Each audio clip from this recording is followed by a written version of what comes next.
Well, good evening, good morning, good afternoon, wherever you happen to be in the world. Thank you so much for joining us for our webinar today. And today we are going to be talking about supplements, not just any supplements, but the trendy supplements, the kinds of supplements that you are seeing splashed all over social media, that you see on health food stores and that are just in your face all the time. And well, we're going to dig into that a little bit more because there can be a lot of misinformation about it. And if you are not taking them the right way, if you are not informed about these things, if you're just like, oh, that sounds good, and buy, and you've got this pile of supplements that you're just taking and not exactly sure why, that could be very harmful for you. It could even get you killed. So obviously we don't want that. And me and my wonderful colleague, Justin. Hi, Justin. How are you doing? I'm good. Good to be here. This is one of my favorite topics, supplements, supplements, Yes. supplements, right? It's the thing everybody likes to talk about.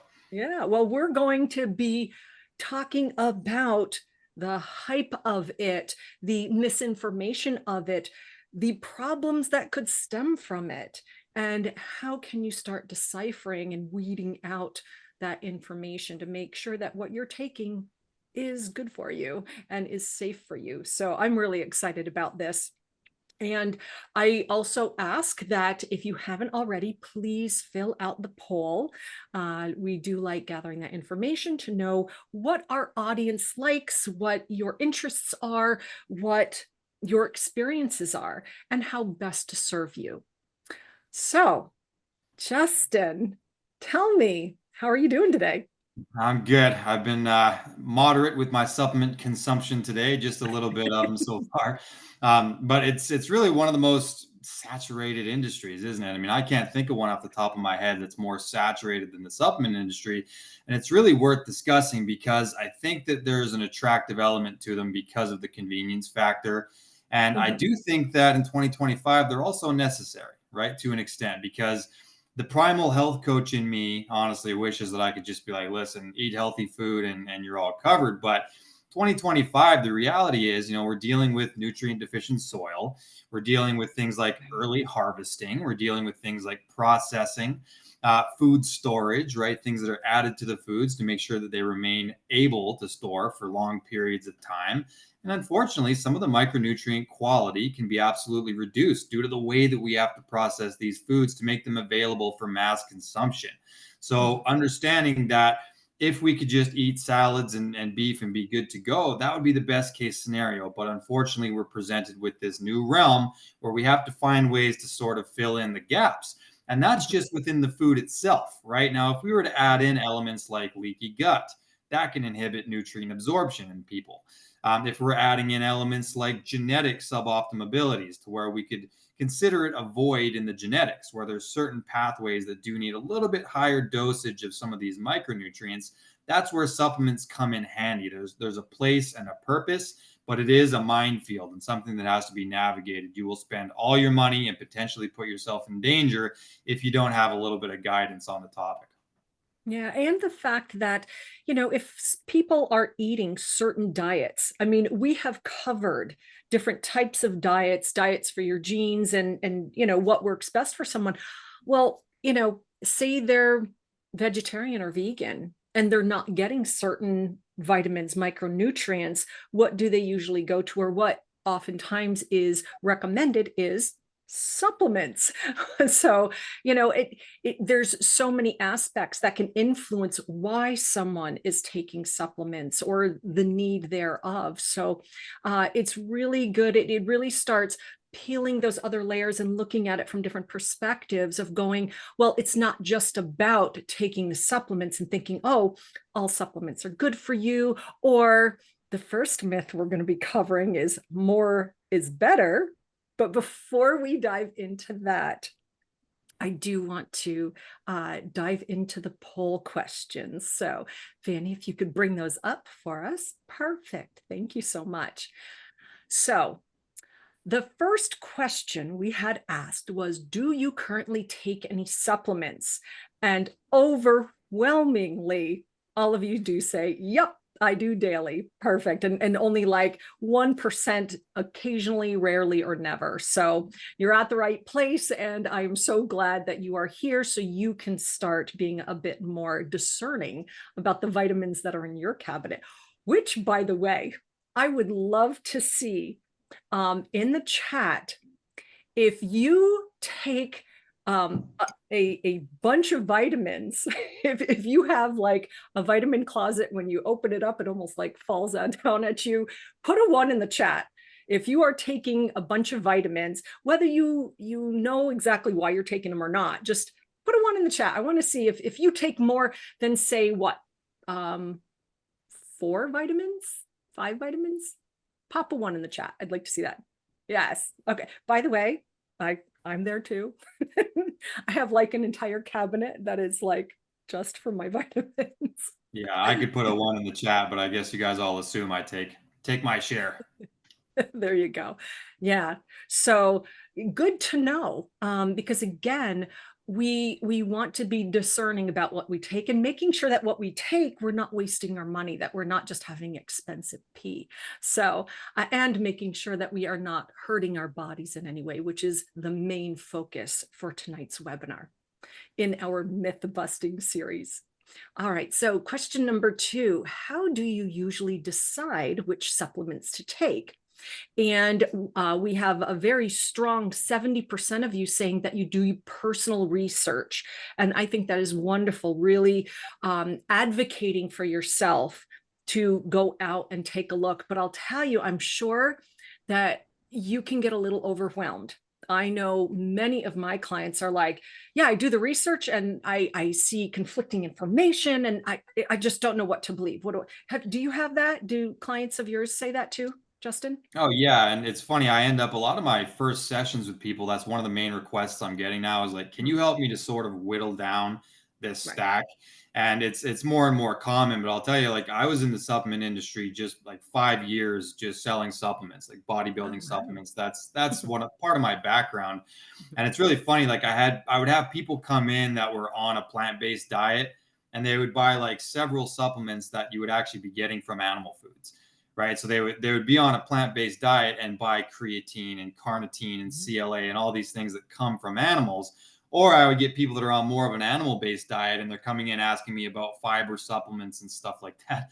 So, your diet should account for a lot of these things, but then the intelligent usage of some of these supplements can certainly be complementary there. But you got to do it the right way. Yeah. Well, it's nice to see though that people are doing their own research, that they are going out and learning about it, because really we have to do that. But I also like seeing that over 50% of the people are saying that they take them through the advice of practitioner guidance. And this is wonderful. If you marry the two, doing your homework, doing your research, then going to your practitioner and saying, hey, what do you think about this? Or, and have that informed conversation. That is really one of the best ways to go. And then we also have a spattering of like 16% saying social media influencers. And this is really for you this tonight, to be able to weed out, because I'll tell you, influencers and being on social media, the whole point is to make it sound good, to be able to sell the products, but we want to make sure that it is good for you. And then others, the final 2, which is a pretty even split between family and friends and health store staff. So wonderful. All right, our next question, number 3. Have you ever had a negative side effect from a supplement? And 45% of you said no. 31% of you have said yes. So I would be interested to know, but I know that it can take more to put in the chat, so I'm not going to ask you to do that. About what kinds of things that you found out. And I hope that you were able to narrow down what it was and stop taking it. So, and then 24% of you said not sure. And this, again, is where it's really important to have this conversation, to know gosh, I was feeling something, didn't know where it was coming from.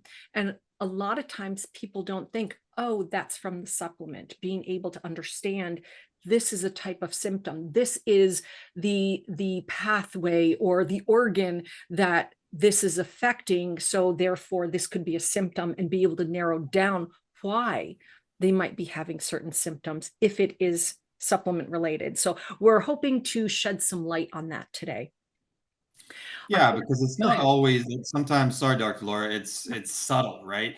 It's not always like a breakout of hives or something that's like a really visceral reaction. For some people, it might just be a little bit into the anxiety realm or a little bit into the brain fog realm or something because they just did a little too much of a methylated B vitamin or something like that. I've had a reaction one time pretty bad to glucosamine chondroitin, actually, and I didn't realize that I had like a shellfish allergy, and I took it, and thank God I started it on its own sovereignly, because I, within like 12 hours, I had literal hives all over my neck, and it was like really Wow. obvious. But it usually isn't that way. Normally, it's just like, I Right. feel a little anxious on this one, So there's a whole process called self-titration, right, where it's like starting one product at a time, low dose, gradually titrating it up, and not just jumping on 10 different products at once, because if one of them doesn't agree, you have no way of knowing which one it was. Right. And this is where tracking, keeping a notebook, if you are doing some major changes to your supplements or, in your lifestyle or whatever, keep track of it, and keep track of any symptoms, changes, good, bad, or otherwise. So that way you can narrow down if something works, that you can keep doing it, or if something doesn't work, that, you can more easily figure out what that culprit was. And actually, I'm seeing in the chat, someone said that they took too much iodine and increased their thyroid antibodies because they are genetically predisposed to Hashimoto's. Another one said that taking a multi-methyl free vitamin, well, actually, they're just listing some things. But Barbara made a good point. She said that she thinks a lot of people do not absorb the nutrients that they take in or eat due to low stomach acid. And Absolutely. that's also a bit of what you were talking about before. When it comes to gut imbalance or different issues, that they're just not absorbing what they're taking in. Uh, so yeah, absolutely, that can be an issue, in which case, yeah, it's kind of paying a lot of money for something that you're not truly utilizing. All right, so our fourth question, what do you believe about supplements? And over 80% says, I'm not sure what to believe. And I think this goes right along what we were talking about. There's just so much information and conflicting information, and it's just like throwing the hands up. And are we able to dispel all of those and get clarity on, everything tonight? No, but we should be able to shed some light on some of the more popular things and give you an idea on how to do your research, how to decipher more personally, especially integrating your genetics into what you need, what you don't need, and where your sensitivities may lie. So I'm hoping you guys will be walking away with that tonight. And then just, again, an even split between the more is better, natural means safe, supplements can't interact with medications, and supplements being harmless because, well, they're just vitamins. We're definitely going to dispel all those tonight. And our final question, what is your top priority when it comes to nutrition? And for this, we actually have an almost even split. Our two main concerns: one, understanding how genetics influence supplement needs, and getting practical tips for safe supplement use. So we're definitely going to be, talking about that, and giving you some insights.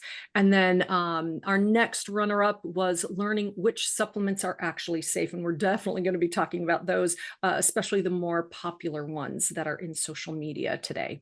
So thank you again, everyone, for answering those poll questions. It definitely gives us insight on giving you what you are here to hear.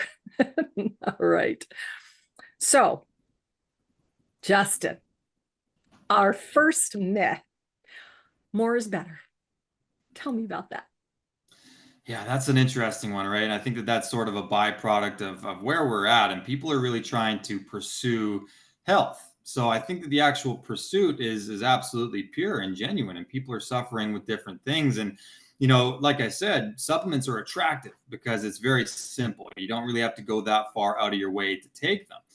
The more is better thing can certainly be dangerous though, because there's a lot of different supplements that contraindicate one another. There's different supplements that are highly dosed for nutrients that you wouldn't otherwise find in nature, right? So one of the things that I like to ask myself is, okay, if I'm going to take a supplement that's dosed pretty high for something, I go, how much of that food group would I have to eat to actually attain this clinical dosage of it?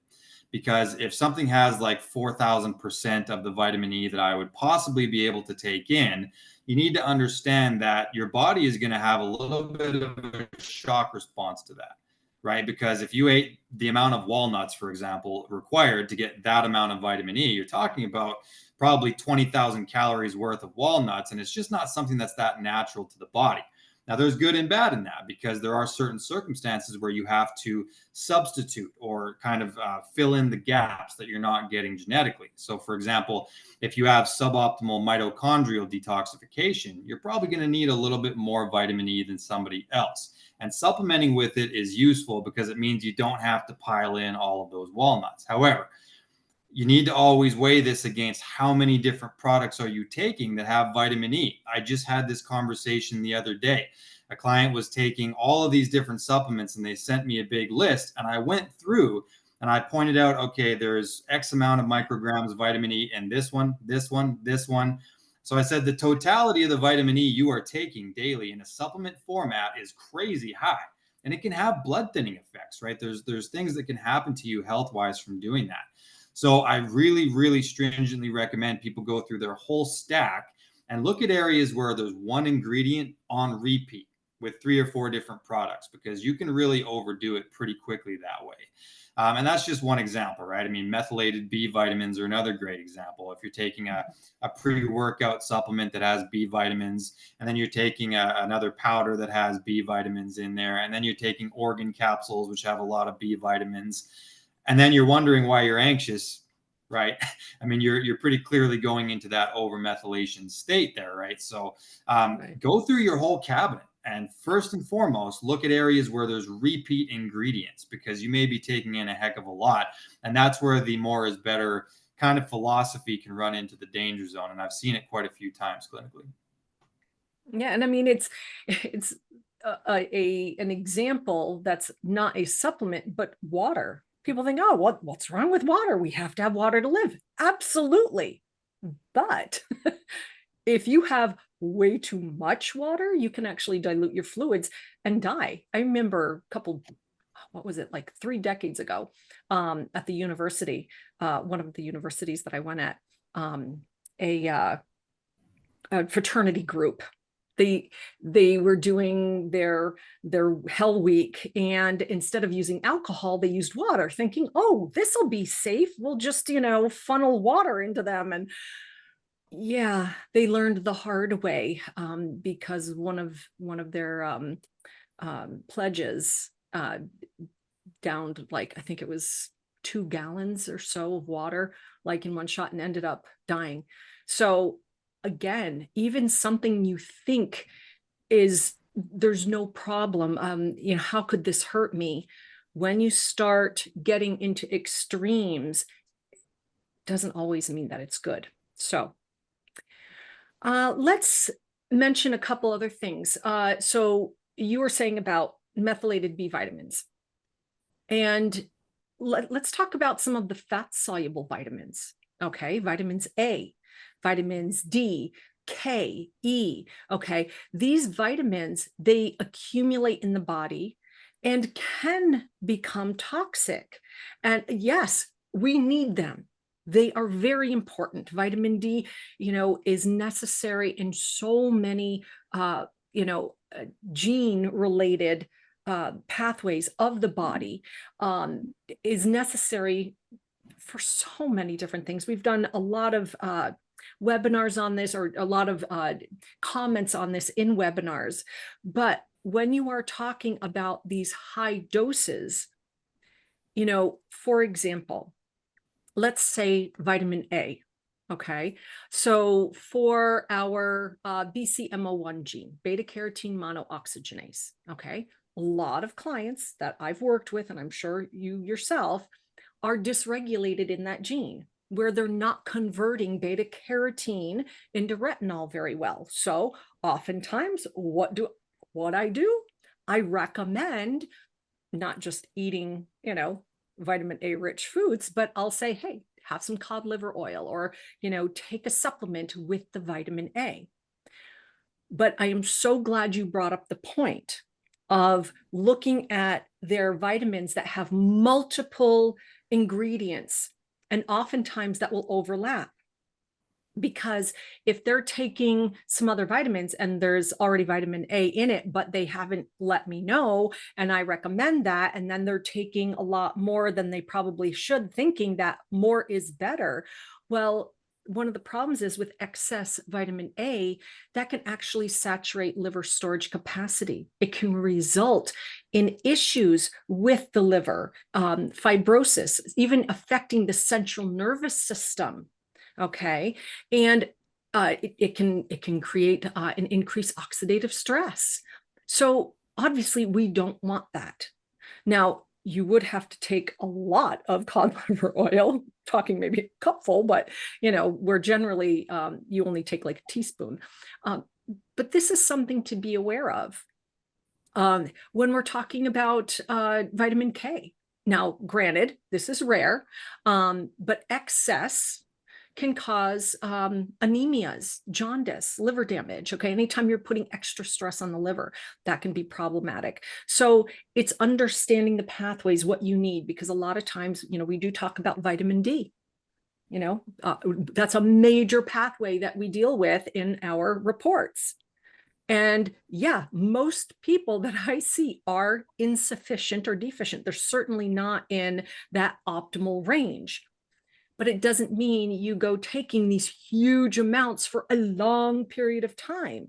Granted, I have worked with clients where I've done a therapeutic higher dosing for a short period of time just to get those levels up, and then putting them on a lower maintenance dose. But that is under the guidance of a practitioner, or doing things like that, not just that do it yourself, because again, you can cause some issues, having excess of vitamin D without keeping track with blood work and being followed by a practitioner. That could lead to what we call hypercalcinemia, where it's higher calcium due to that increased intestinal calcium absorption. That can cause issues with the gastrointestinal tract, with renal,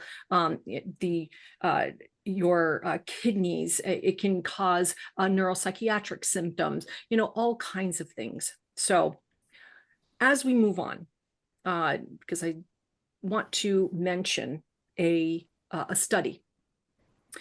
There is a study, it is called Liver Injury from Herbal and Dietary Supplements. It was in the Journal of Hepatology.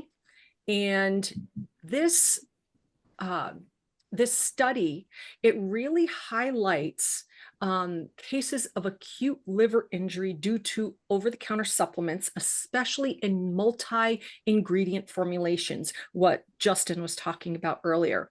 And what they did is they looked at different supplements such as green tea extract, anabolic boosters, and certain detox products, and found that they were linked to elevated liver enzymes and even hospitalization. We are going to be talking about some of those and diving in to the pathways and why they can be problematic. Not saying don't take them at all, just be aware and make sure you take it in a smart way. So the study also took a look at and found that some people experienced drug supplement interactions that increased the risk of organ toxicity. And we're going to talk about that a little bit too. So really, the takeaway to this is we want you to understand why personalization matters. We shouldn't be guessing what your body needs or going, oh, this sounds good, I'm just going to buy this, because you don't want to have that mega dosing. We don't want you to not pay attention or understand what's going on, because every formulation, when we are talking about what is offered out there, and especially something that Justin is going to be talking about, our Black Label formulation, we create that with bioavailability in mind, safety in mind, dose precision in mind. That's based on your DNA 360 profile. So we'll talk a little bit about that later on. So, and I believe we yes, our Vanny and Katie dropped the link to that study in the chat if you are interested in taking a look at it. Yeah, it's really fascinating, and it's really important to remember that like we're talking about tools in your toolkit, right? And it's like if there's a job that need to be done and it requires an Allen wrench, well, you shouldn't take a Robertson screwdriver, right? It's not going to do the same job. And I think even understanding some of the other genetic weak points that aren't necessarily supplement related can help to keep you safe, right? Because, for example, with the vitamin D equation, it's like if you have a 3-4 variant in the ApoE gene, let's say. Okay, so we've talked about this before. ApoE is representative of how your body uses cholesterol to address inflammation and properly release the cholesterol and pull it back to the liver on a nice, efficient cycle to manage inflammation. Vitamin D is in and of itself got anti-inflammatory properties. It does help that whole pathway, but what Dr. Laura just said about calcification is very important, because if you overdo vitamin D and you do it in the absence of some of these things like vitamin K2, which helps prevent calcification, you can actually accelerate the calcifying process. If you're taking like 20, 30,000 IUs of vitamin D and you're not taking any K2 with it, you may be causing more calcification. So you've actually just amplified what is a genetic red flag. Whereas if you had properly titrated that vitamin D and done it right with the cofactors, you would have had an anti-inflammatory effect, which might in fact help you with the red flag associated with an ApoE 3-4. Right. So it's one of these things where it's like supplements, there's an optimal dosage. We don't want to go minimal or maximal. We want optimal, because too little isn't going to have the intended effect, and too much might just kick off something in your genes that you don't want. Right. But the right amount, that's exactly what we're aiming for. And, I'll speak to Black Label a little bit later, but that's the whole spirit of it, is optimal and finding what's really right for you, actual precision supplementation, unlike one of these brands that just says like tailored supplements or whatever. And it's not all the same thing. There's so much marketing in the supplement industry as well. Like going back to my bodybuilding supplement salesman days, every single brand would have all kinds of marketing behind it. It would be like 10,000 times more anabolic than our competitors. And you would look at the actual ingredients, right? That's what matters. And you'd recognize this brand has the same ingredients as this brand across the board. There would be a whole shelf full of pre-workouts, and each one claiming to be better than the next. And you actually turn it around and look at it and you go, these are mild variations of one another. These are almost the same product, but this one hired this influencer and I like him a little bit better. And so you end up kind of falling for these traps. But what matters is ingredients and dosages. That's what we're talking about when it comes to supplementation. Everything else is fluff, marketing, hype, and you need to know what actually works for your body. And the ingredients are what matters there. So don't fall for the label so much as what's on the back of the bottle. There you go. And also where the source of the ingredients, that matters too. So, one thing that we do with our Black Label products is we make sure that our sources are clean, that they, are from reputable sources. So definitely. All right. Our next topic, or our next myth, I should say, one size fits all. Well, we know that's not true. So remember that your body, your genes, your needs are very unique. Okay. Just like your thumbprint, there's no universal supplement that, is for everyone. And it's certainly, even if you give two people, you could have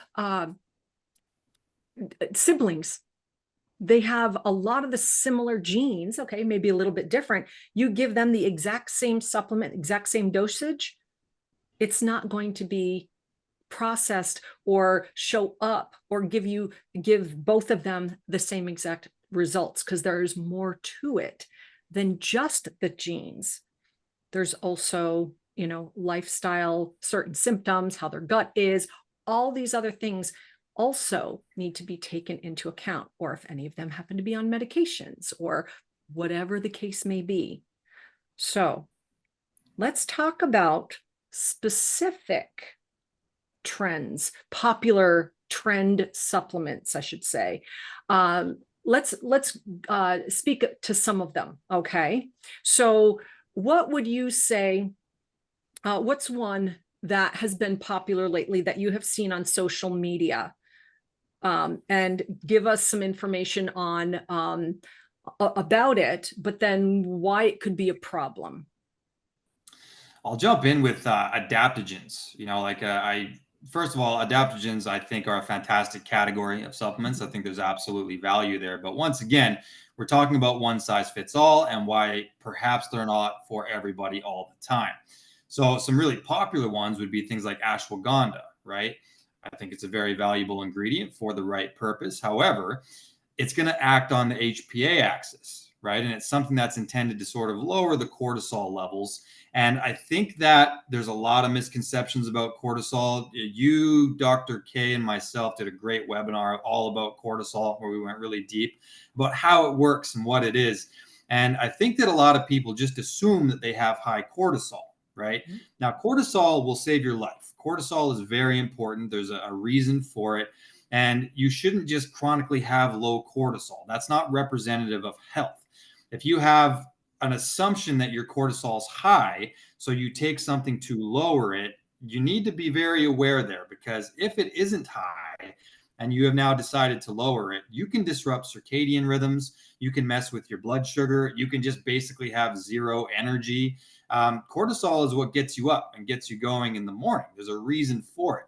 It kicks off the circadian rhythm. As soon as blue light starts bleeding in through the window, your body knows what time it is and it kicks off cortisol. Your liver releases glucose and you're off to the races. There's a reason why it peaks in the morning, and it's supposed to slowly degrade throughout the day. Now, if you're under a lot of stress and have been for a long time, you might not have high cortisol. You might have low cortisol because the HPA axis starts to sort of compensate over time. And there may be a period of time when you're under a lot of stress and you feel really good because cortisol is co-released with adrenaline. And you might just be running off the adrenaline and doing quite well for a period of time and tackling your workload and tackling your home life. And it's because you're also getting that boost of adrenaline. But if the stressors continue, and there's so many stressors, oxidative stress, food sensitivities, stressors go on and on. If your HPA axis continues to get stimulated, what's going to happen is the same stress load is present, but your body starts to reduce its ability to muster the response, the stress response that you need, which is cortisol, right? Cortisol is actually anti-inflammatory. It's a painkiller. There's reasons why it's there. So if you're in that state, that compensatory phase, that means that your body's no longer producing the amount of cortisol it needs. And here you are saying, I don't feel good. My cortisol must be through the roof. And so you go ahead and you take an ashwagandha, a rhodiola, phosphatidylserine. I mean, there's a whole list of things people use to decrease their cortisol. What you've now done is you've actually lowered it that much farther, and your body now has less to work with. right? So I'm of the opinion that you should get cortisol testing done if you're going to go ahead and start doing these things. And a baseline recommendation I have for anything that's meant to drop cortisol is at least try it in the PM first, because your cortisol is supposed to be suppressed in the PM. Most of us are messing around with screens and we've got blue light emanating, which is upping our cortisol before we go to bed. But that's a whole nother topic. Understanding where your levels are can make it more appropriate as to whether or not you add in an ashwagandha. I think it's a great ingredient. Same with other adaptogens, but you might be lowering something in your body that's already friggin' low, and that can cause other problems. So that's just one example. I'm sure you've got a few yourself, Dr. Laura. Oh, absolutely. Actually, I have a question for our audience. I would like you to put a 1 in the chat if you are concerned or want to regulate your blood sugar. So if you have any issues with blood sugar, if you want to make sure that you regulate it, put a 1 in the chat. Beautiful. All those ones. A lot of people. Yeah, me too. Absolutely. Blood sugar is a major aspect that can affect inflammation. It can affect aging. A lot of things. So first of all, I want to mention some of the genes in your DNA 360 report. Okay. So in the diet nutrition section of your report, if you look in the summary and you look at your TCF7L2 gene, okay, that gene has to deal with insulin response and your risk for type 2 diabetes. There are some others, but I'll just say that one for right now. If you are dysregulated, you may find, along with other things, that maybe on blood work or whatever, that your fasting glucose or your A1C might be a little bit higher, even though you've done a lot of different things. So the supplement I'm talking about that has been trendy, Berberine. So a lot of people will take Berberine to help lower or help to regulate their blood sugar. Well, berberine, first of all, it's an AMPK activator. It mimics the medication metformin. Okay. A lot of people, if they are pre-diabetic, diabetic, a lot of times the doctor will put them on metformin. And what it does is it helps to improve insulin sensitivity, and it can alter gut microbiota. But there are risks, because if there could be a lot of different reasons, but if you are not being followed, say your blood sugar is maybe tweak high, but maybe not so regulated, and there's some other things going on, well, a risk could be that it could cause what we call hypoglycemia. That means low blood sugar, especially if it's combined with metformin. If it's combined with insulin or, some other medications or products that are meant to lower blood sugar.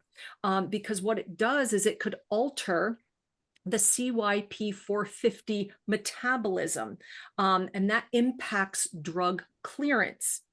So long-term use of berberine may, I'm not saying that it will in your case, I'm just saying be aware, it may impair mitochondrial complex 1 functioning, which could lead to fatigue. So again, be aware of what could be, and work with someone who knows and who can cross-reference your supplements, medications, and what have you, so you don't put yourself in a situation that is negative.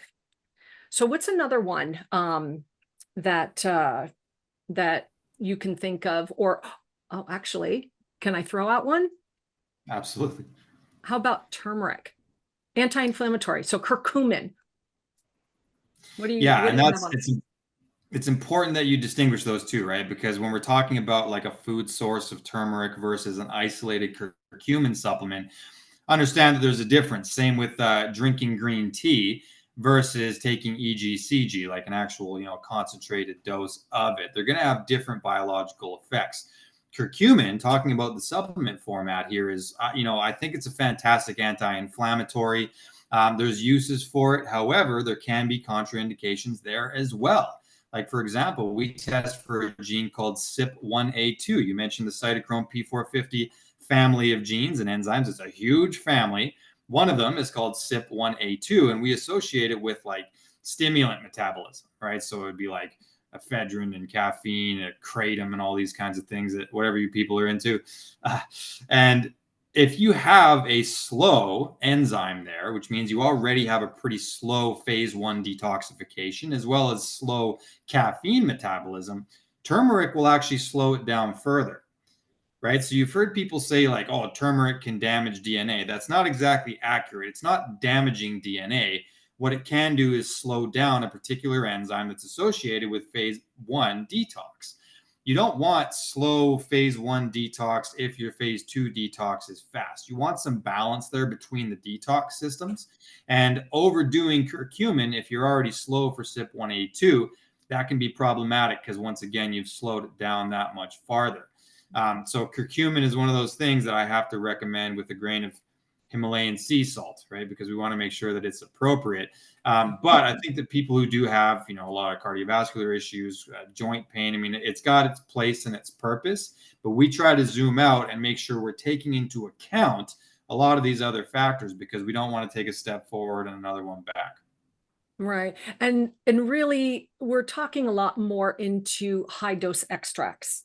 It's like, oh, that more is better. For curcumin. All right. So because that is the active ingredient in turmeric. And because it inhibits the NF-kappa beta, COX-2, these inflammatory cytokines, it can be a very potent anticoagulant as well, having those effects. And if it's combined with like blood thinners, like if you're taking morphine and aspirin, things like that, that could be problematic. Also, the fact that in very high doses, it could impair iron absorption, which can worsen anemia if you happen to have problems with low ferritin, low iron levels.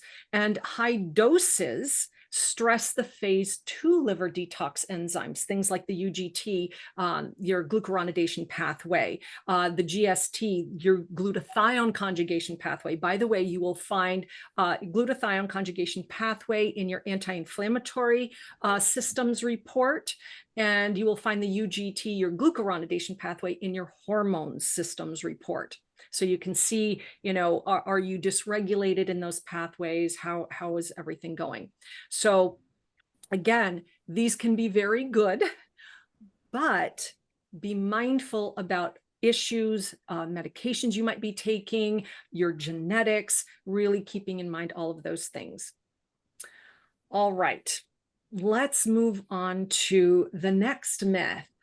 Natural means safe. So if it's a plant-based or natural, it can't hurt you. Now, Justin, tell me why that's false. Wow. So first of all, everything is natural as far as ingredients, right? Because where do you think we got it from? Like outer space? I mean, everything had to have come from the earth if we have it.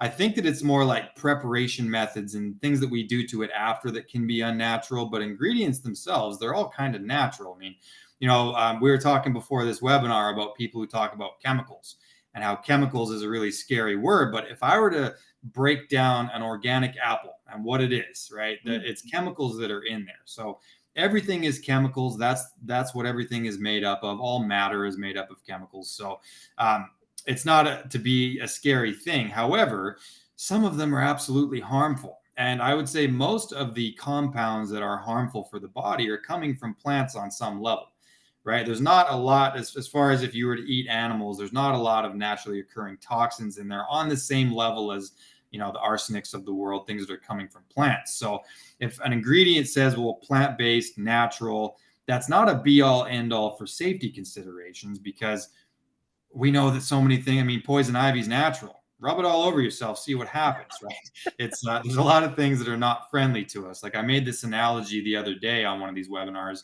I said that plants, some of them are ready to interface with us and some of them are not. And we were talking more about things like lectins and oxalates and what have you. plants, some of them can be our friends and some of them can be our enemies right now. And it's just because it's like when you meet a person and you just, for whatever reason, you don't like them. You're not ready to interface with that person yet. It's the same thing with plants. Some of them are friendly to our biology and some of them are not. So something being natural, it doesn't really move the needle as far as I'm concerned. It's not a be all end all. There's a lot of natural things that can end your life. So definitely don't take that just at face value. It's not necessarily safe. And like I'm reminded of things like greens powders, for example, right? It's like I think that that's one of the more heavily marketed supplements out there, these greens powders, these complexes. And I think that there's some benefit to them. Don't get me wrong, because I think that alpha diversity in the gut can be increased by having multiple sources of different plant matter. So I think there can be some benefits there. However, I talk a lot about things like food sensitivities on these webinars. And if I have a 60 ingredient greens powder, who's to say 6 out of 60 I don't have a sensitivity to? So, okay, you're getting the other 54 are fantastic, but those 6 are causing an immune response in your body. It's causing gut inflammation for your body. So for you, those 6 ingredients in there are in fact toxic. And so we want to make sure that we're running certain screenings and making sure that anything we take in via supplement or dietary means is going to interact with your biology properly. And that's one thing I recommend too. If you do a food sensitivity screening, don't just apply it to your diet, apply it to your supplements. Go back through that shelf because you may have several things in there that are in fact reactive for you. Yeah, very well put. And, I'm sure that as soon as we're done here, a lot of people are going to be running to their cabinets and pulling out their supplements. And we encourage that and do your homework and, ask the questions because that's how we learn. So let's talk about, or I'll actually talk about a natural supplement. And how that can be helpful, how that could be harmful. And that would be green tea extract. EGCG, which is that active compound. EGCG stands for epigallocatechin gallate. And a lot of people, they're like green tea? I thought that was good for you. That's good and healthy. It's longevity. And yes, it is. But we need to be careful again about these concentrated, higher dosing or, consistent use of these particular supplements because green tea extract, and I'm not saying green tea that you drink, that's wonderful because it's lower. I'm talking about the extract, EGCG. It inhibits COMT enzyme. Okay, the COMT gene. So you will find your COMT gene in the mood and behavior systems of your DNA 360 reports. And depending on what version you have, if you have a GG, that means that your COMT is fast. You have fast enzymatic breakdown. If you have an AA, that means that you are slow at that breakdown. If you have an AG, then you're moderate. I actually happen to be an AG, so I'm like right in the middle there. But EGCG inhibits that COMT enzymatic reaction, that catechol breakdown, catecholamines being your dopamine, epinephrine, norepinephrine, okay? And that, what it does is it increases antioxidant activity. Great, yes, that's wonderful. It supports fat oxidation. Woohoo, yes, wonderful. But now let's get into some of the risks. Remember, I told you for the slower enzymatic reactions of COMT, well, for slow metabolizers, there could be an accumulation of excess catecholamines because you're already genetically slow at breaking them down. You slow them down even more by taking EGCG. That buildup, if those are hanging around more dopamine, more norepinephrine. Okay, these are the stress molecules that can cause anxiety, insomnia, hypertension. Okay, not so great. And also excessive doses have been linked to hepatotoxicity through mitochondrial injury. Okay, hepatotoxicity, hepatocytes, anything hepato means liver. Okay, so toxicity of the liver. So again, we need to be careful. Look at your genes, look at, different aspects that, of what you're taking, of symptoms, of, blood tests don't guess. Okay. So you want to make sure to use all of these little pieces to make sure that what you are taking is good for you. What about, do you know anything about kava? Kava's been, a big thing. Yeah, I do. And kava, it's one of the more fascinating ingredients out there.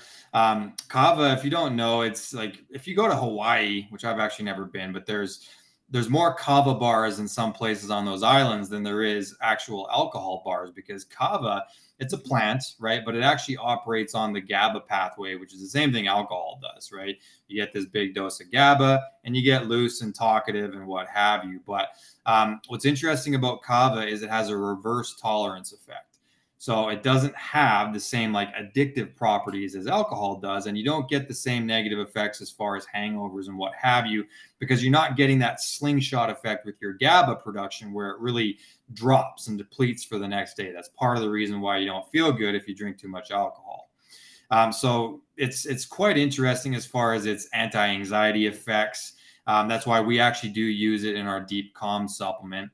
But it has got some bad publicity over the years because of what happened in the beginning stages of this. So some people were taking really, really large amounts of kava, and there's actually a difference between the different parts of the plant, right? So there's certain companies were using like aerial parts of the plant that actually had a lot of different like liver toxifying compounds. So kava actually had a pretty bad rap right off the beginning because it was causing liver damage and elevated liver enzymes for a lot of people.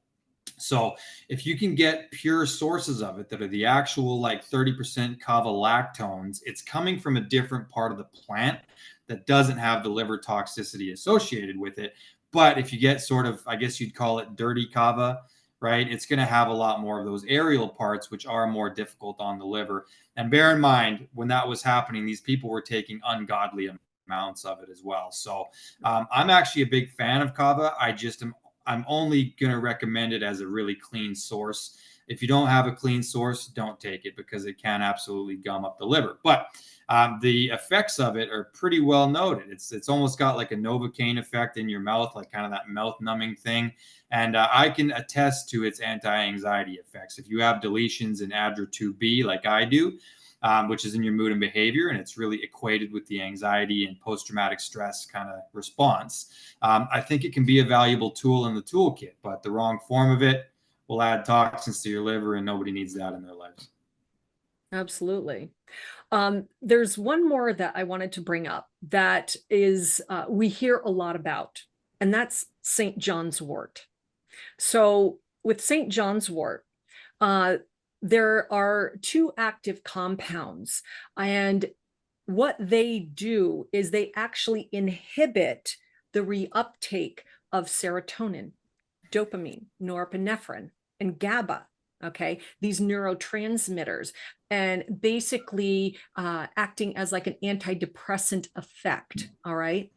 And they also help to what we call modulate or, adjust glutamate receptors. They also strongly induce, meaning making it work better, the CYP3A4 gene, there are some others, but we actually talk about and give information about this CYP3A4 gene in your hormone reports. There we go, because it helps with the clearance of some of these hormones and estrogen metabolites. But it can actually speed up, St. John's wort can actually speed up the clearance, of the compounds, of drugs, etc., because the genes that it affects also work in with drug clearance. So now that we know what it does and what it's usually used for, some of the risks.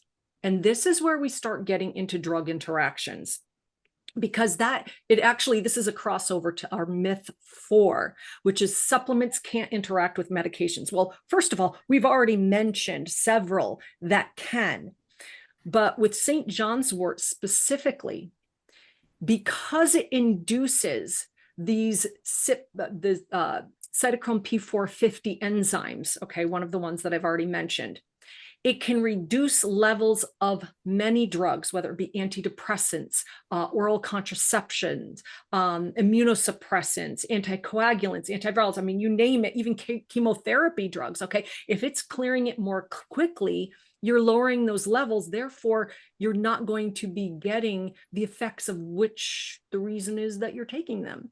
And it also can lead to organ rejection in transplant patients or contraception failure.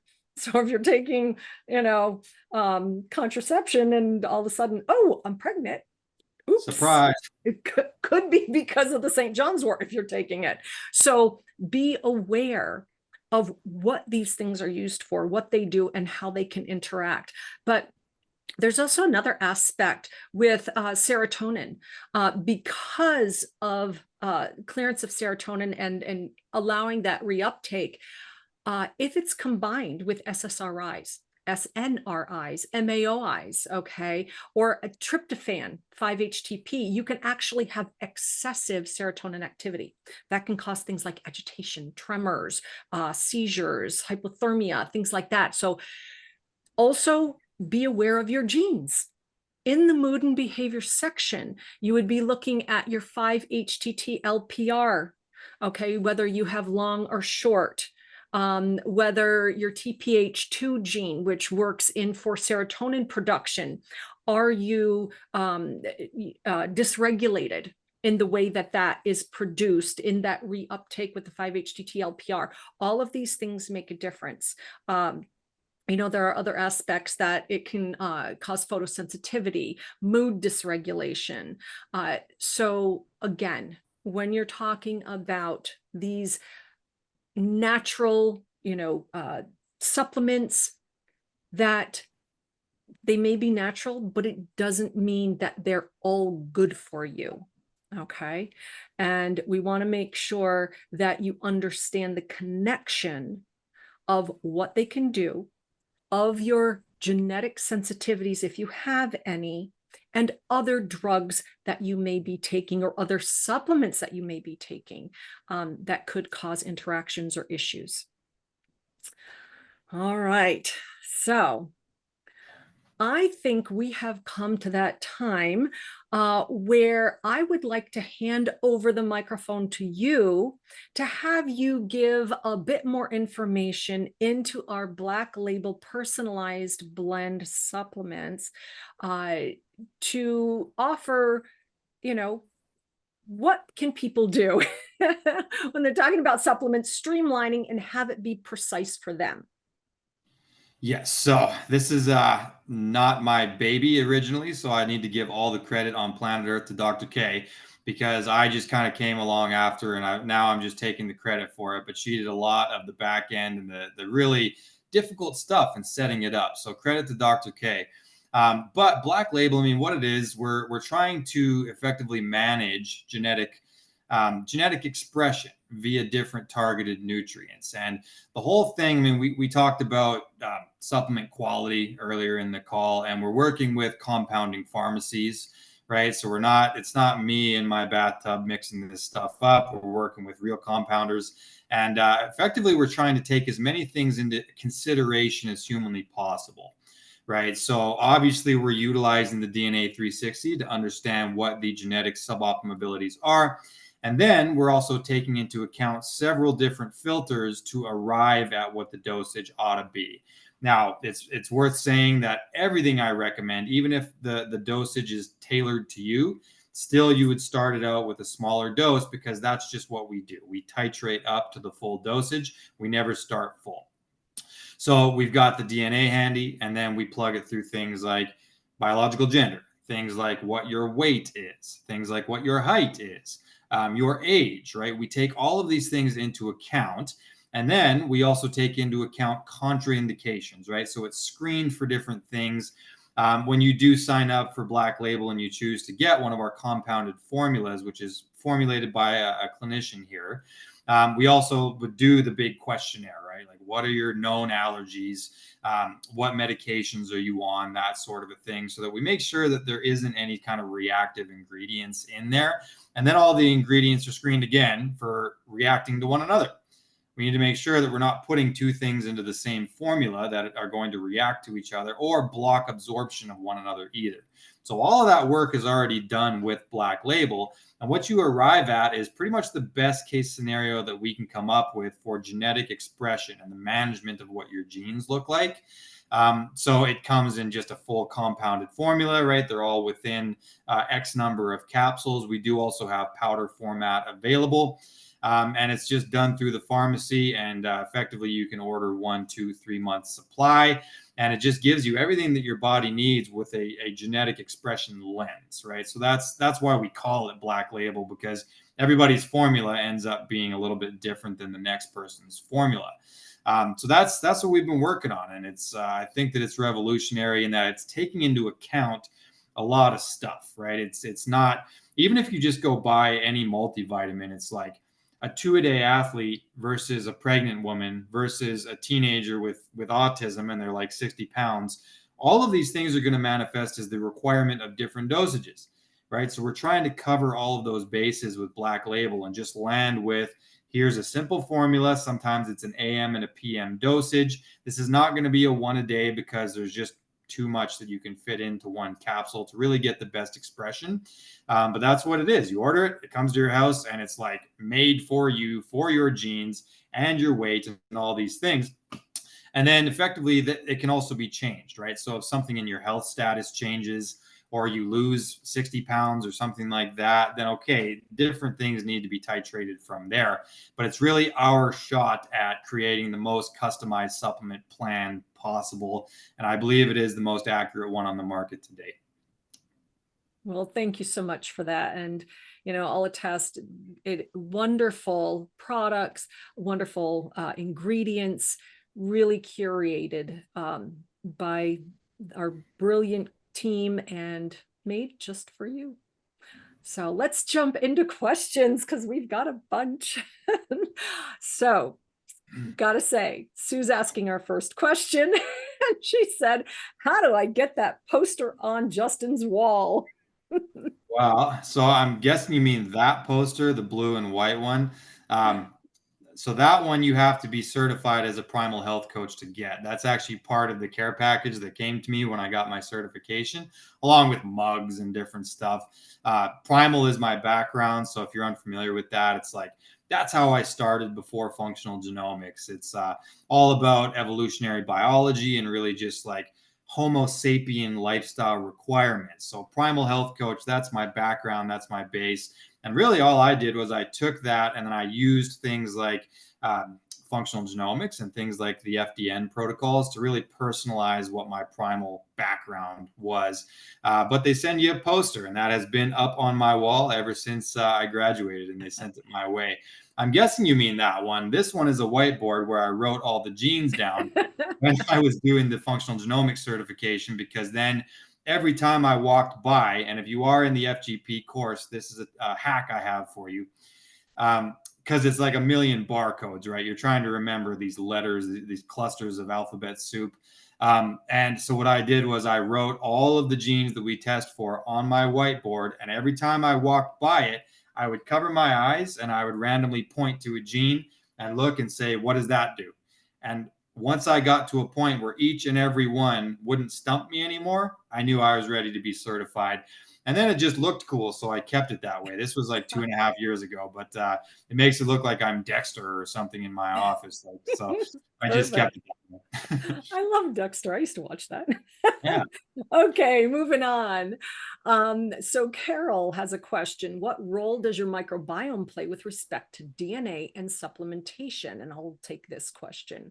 So the microbiome, it really plays a very important role when we talk about DNA, nutrient supplementation, because it influences host epigenetics, microbial metabolites, such as like short chain fatty acids, B vitamins. They can modify DNA methylation patterns, thereby affecting gene expression and possibly disease risk. So The microbiome also synthesizes and metabolizes key vitamins like vitamin K, your B vitamins, and it can modulate absorption and bioavailability of a wide range of micronutrients. And that interacts dynamically with supplementation. So, I mean, obviously, which that really can shape the composition and function of the microbial community. So it's kind of like this whole circle of how the food comes in, how the supplement comes in and feeds and affects the microbiome, and then how the microbiome turns around and affects absorption and the metabolites that it creates for us. So really, supplementation, the microbiome can help convert the supplemental forms into bioactive compounds that support efficient absorption.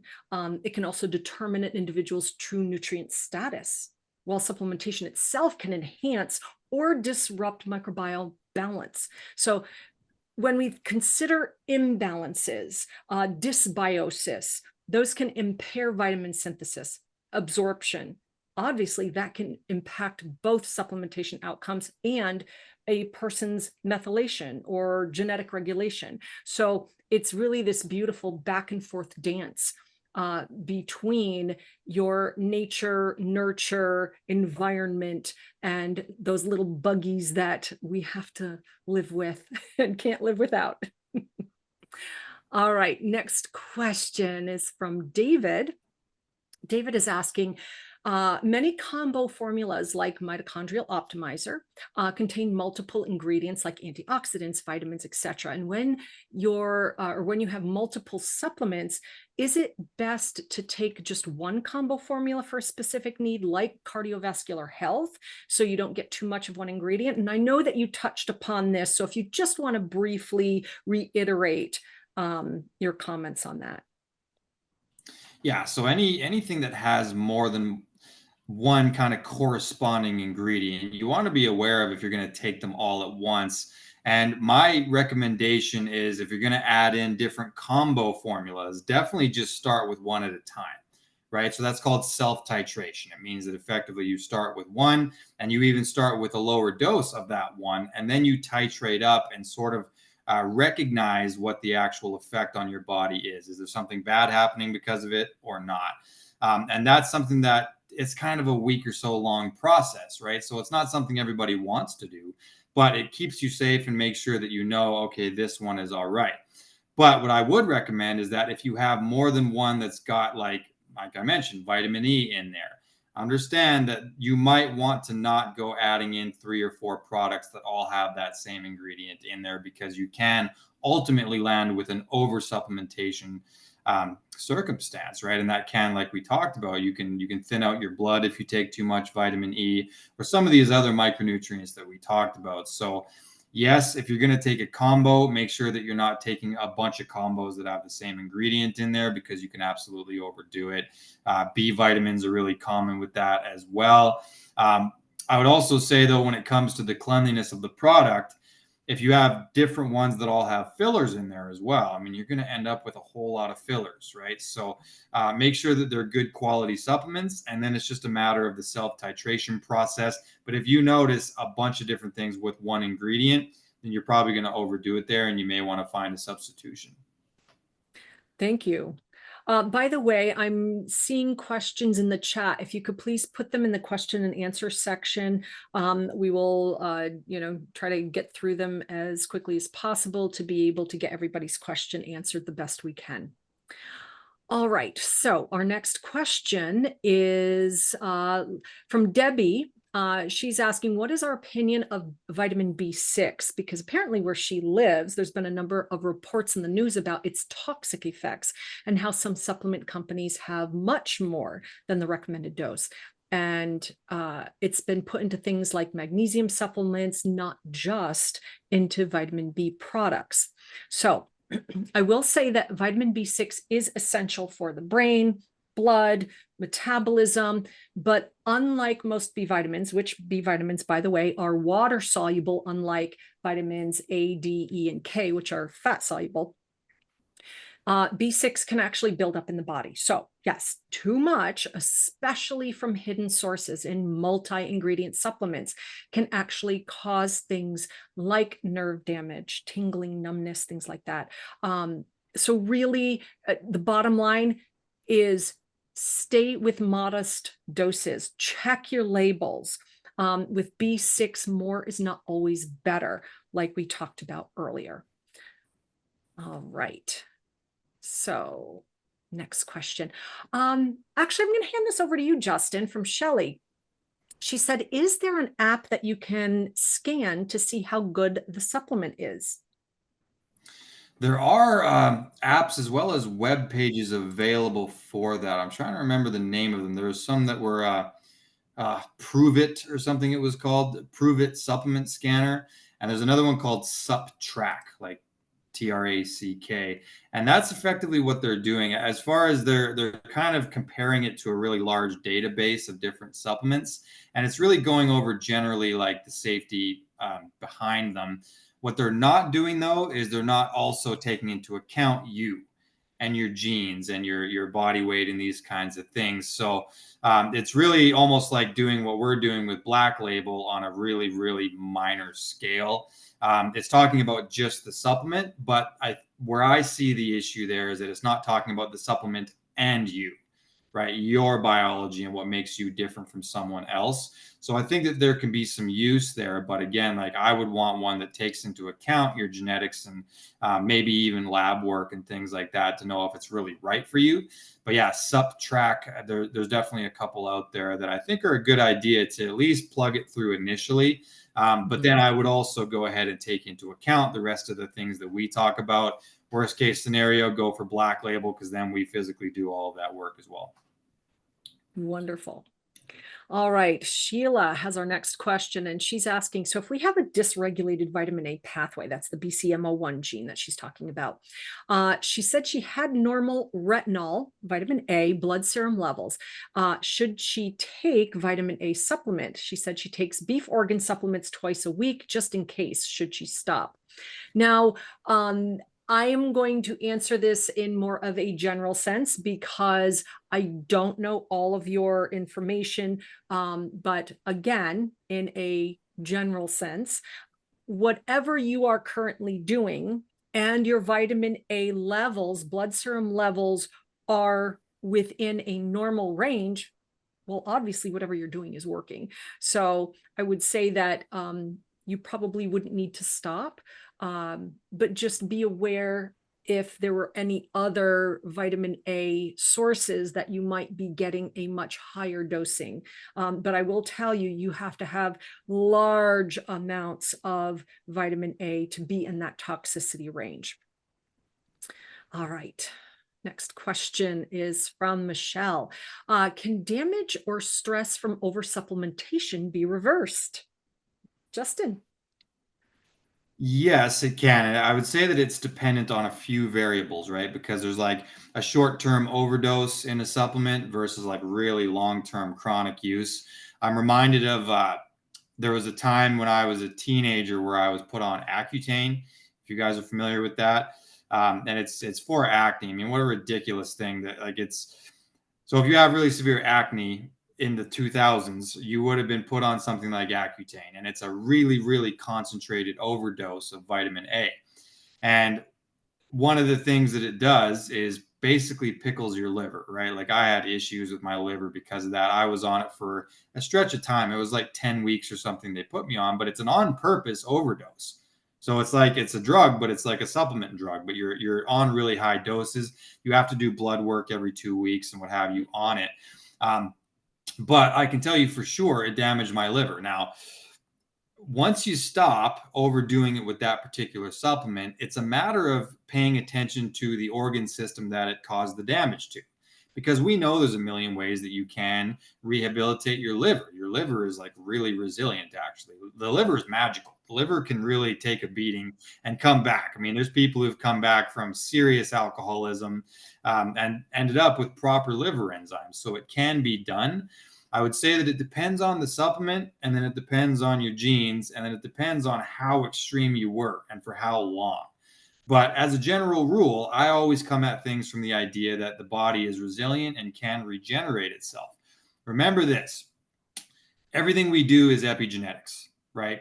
If you take in a supplement, it's representative of, now this is an environmental signal we're giving into our body. It's affecting how our body is methylating things, and you create a methylation pattern around that intake. A methylation pattern is exactly that. It's a pattern, and it's going to influence our cells in a certain way. If you remove that stimulus, over time, the body is going to adjust again and say, okay, now the epigenetic input is different. And it's going to start to carve out new methylation patterns in the absence of that ingredient that you were overdosing yourself with. So the body will start to adjust, and it will ultimately start to recreate itself, and the cells will start acting differently in the absence of that ingredient. So to me, it's like if you cut it off and then you find out what organ system that may have been impacting via labs, and then you start to add in interventions to rehabilitate. And it might be sauna, it might be a fasting protocol. I mean, who knows, right? But it might be liver support, kidney support, various organs that can get messed up from overdoing supplements. But I think absolutely you can rehabilitate your body from that. It just depends on the level of damage, but that's where labs and things do come into play. I always am a big fan of like testing urinary bile acids to see what your liver and your gallbladder function is like. You can test for oxidative stress. I mean, there's some fantastic labs out there that you can really see what's going on in your body, and then it's just a matter of steering the boat towards rehabilitation. And that's a very good point. Our bodies are very resilient. And start giving it the right things. And, our bodies are always in a healing state. So let it do its job. So our next question is from Susan, and she was just asking, what are the gene codes? I like that. And I think she means genotype for a slow CYP1A2. And when we say CYP1A2, this is one of the cytochrome P450 enzyme families. It's CYP1A2. This gene is considered the caffeine gene because it metabolizes caffeine. So a slow CYP1A2 gene would be a CC genotype. A is more of the faster. So if you have an AC, you're kind of the moderate increased. AA is a fast caffeine metabolization. All right. Next question is from Carol. I'm going to kick this over to you, Justin. So she's asking, how do you take supplements? Is it important to be consistent, or perhaps it might be a good idea to stop and restart supplements? Good question. And hi, Carol. I would say so. One of my approaches is that I put my particular supplements into three different categories. And I've talked about this before, but it's important because I have certain supplements that I take pretty much year round. And those are typically the ones to help manage genetic expression, right? So when we have a suboptimal area within our genes, it means that that's the default setting, and our cells are going to read the epigenome, and it's going to basically just act accordingly.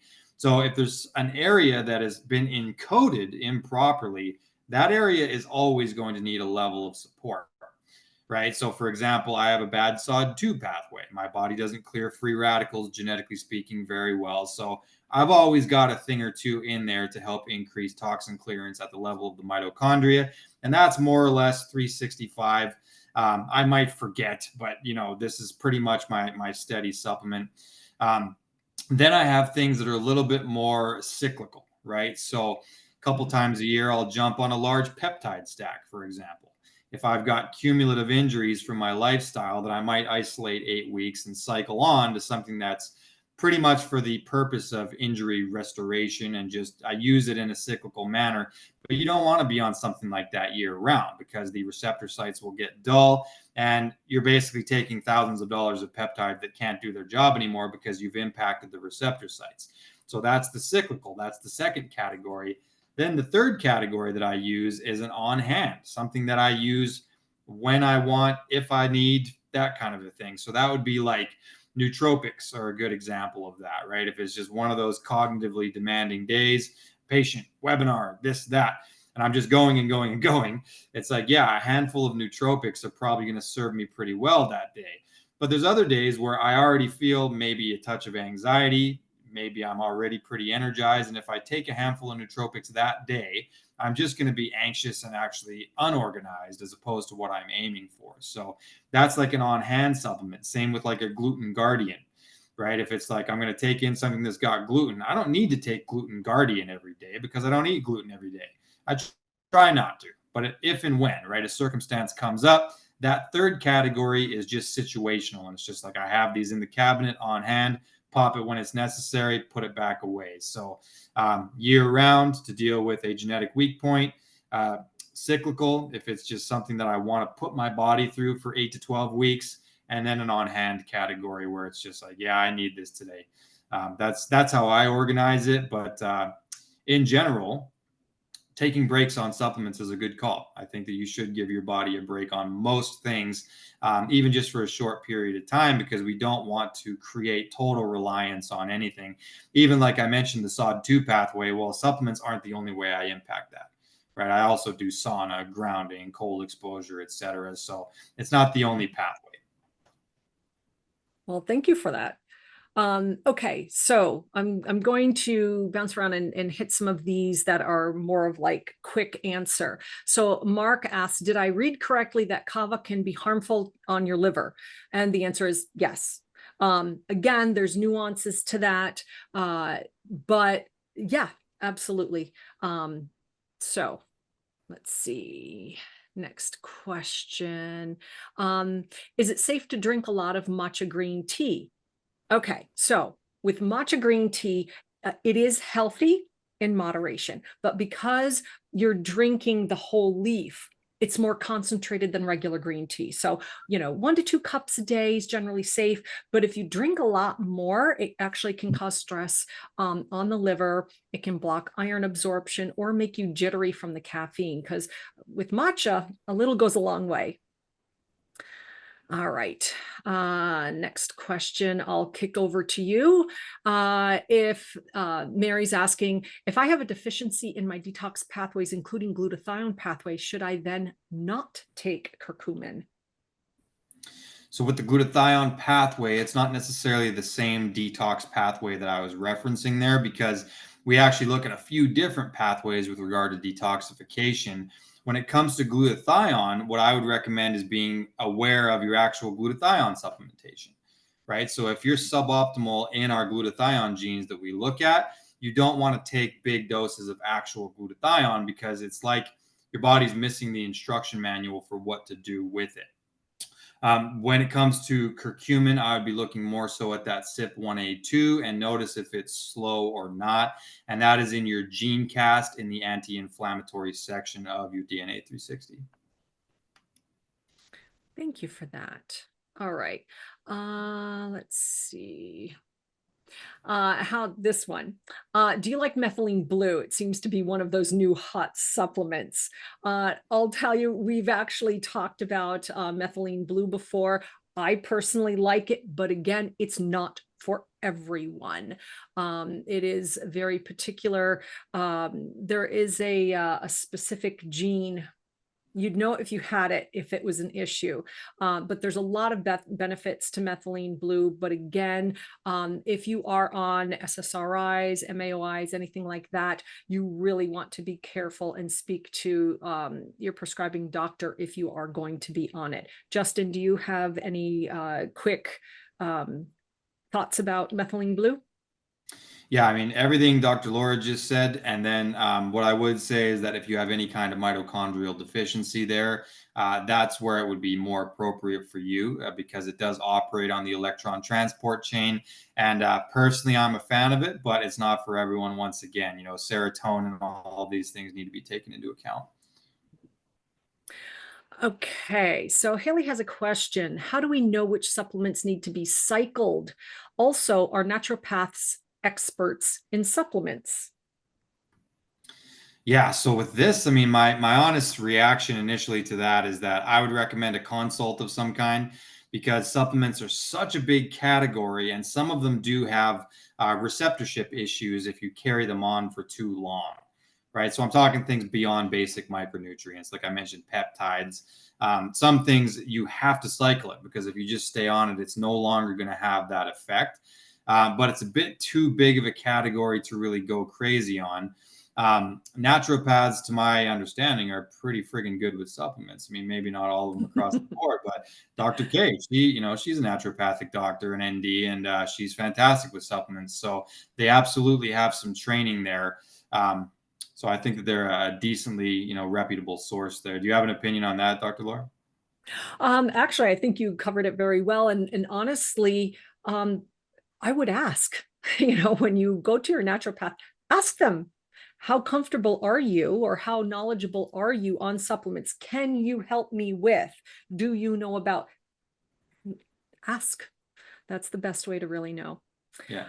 All right. I have to say, everyone, thank you so much for these wonderful questions. There were so many fantastic questions, but we are running out of time. I am going to take this last question from, I don't know if it's Dean.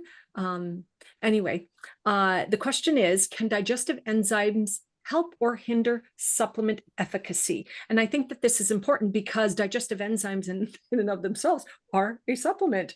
And digestive enzymes, they can help your supplements work better because they help to improve absorption. But in some cases, they can also make a supplement too strong or break it down before your body can use it. So really, the key is matching the right enzyme to the right need and paying attention to timing.